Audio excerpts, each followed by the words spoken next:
A high school girl found dead at a distillery is one of the few unsolved murder mysteries in Korea's history.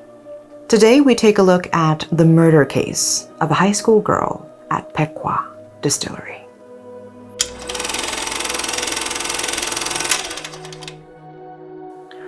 What really happened at the Baekhwa Distillery on April 8, 1978? No one, with the exception of the key suspect in the story, will know what exactly transpired that day, as the country did not have the technology at the time to carry out autopsies. And so, the entire case is based on the suspect's testimony, his sentence, and the articles written by reporters then. The suspect in question, an 18-year-old surnamed Kang, was the son of the president of the distillery affiliate. The teenage boy had a girlfriend surnamed Kim, the same age as him, who was known to be one of the prettiest young ladies in the region. She was a senior in high school at the time. Her naked body was found in a liquor barrel by a worker at a Baekhwa Distillery factory in Gunsan, North Jeolla Province, on that day in April.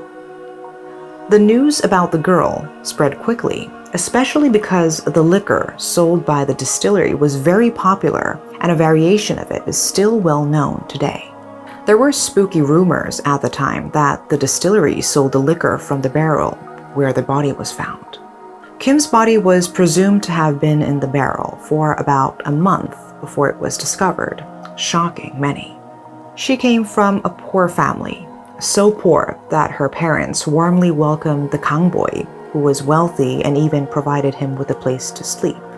It was Kim's beauty that caused jealousy, and accordingly, rumors swirled in the area about her. She was known to have many suitors, and because of this, there was talk that she was sexually promiscuous. When Kang heard of this, he was so enraged that he went to his girlfriend's home and called her out to question her. That was April 8th, 1978. He took her to the distillery's lab and pressed her hard about the rumors.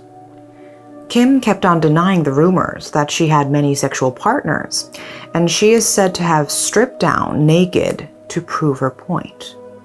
She is then presumed to have had a spasm and shock from what her boyfriend said, fainted, and fell unconscious.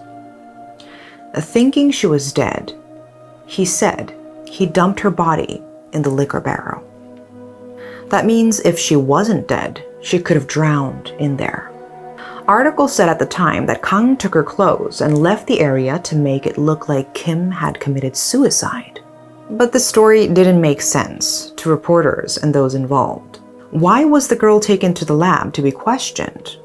Why did she voluntarily take off her clothes while pleading her innocence? And why did she faint all of a sudden?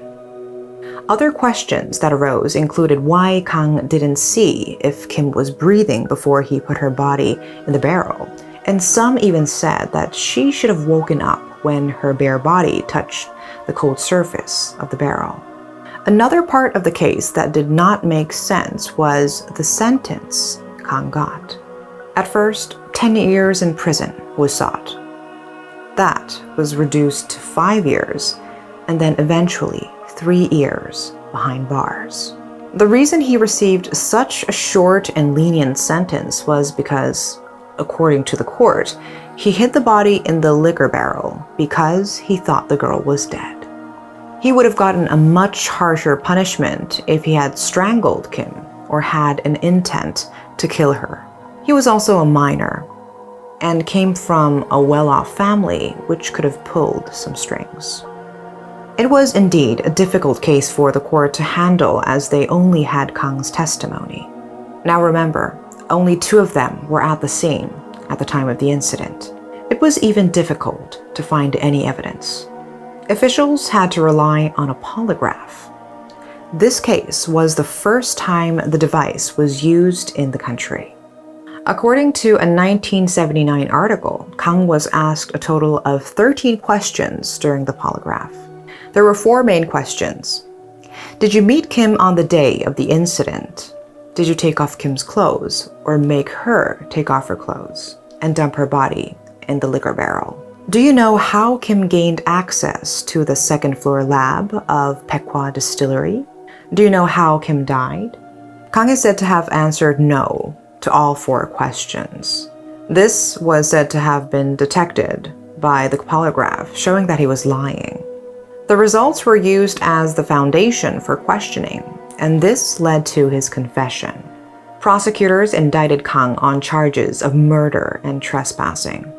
It was the first case where charges were brought against a suspect using the results of a polygraph. The first and second trials had verdicts of 3 years and 2.5 years, respectively, with the courts using the results of the polygraph. But when the case went to the Supreme Court, the results could not be used as evidence, and so he received his original sentence. The case tarnished the reputation of Baekhwa Distillery. A magazine called Weekly Gyeonghang covered the story in depth. The distillery is said to have purchased all copies of the magazine at the time and burned them to prevent further harm to the company. The magazine re-released its story in massive amounts, and the distillery bought all of it once again. But the damage had already been done. 7 years after the case, in December 1985, Gunsan Group took over Baekhwa Distillery. And then, in 2009, it was sold to Lotte Liquor. Currently, its representative brand, Baekhwa Subok, has the #1 market share for refined rice wine. This was the Baekhwa Distillery case, where the son of the distillery's president killed an innocent girl and only received a 3-year prison term. The girl's family was left in anguish. Their daughter was a sweet, kind girl, and they said Kang, who was known as a bad boy, stalked her. There were even articles that said he raped and strangled her because she wouldn't date him, and he got rid of her body in the liquor barrel. But like we said earlier, only Kim and Kang were at the scene, and only the latter knows what really happened. Kang is going to have to live with what he did for the rest of his life. That's all for today. Thanks for watching.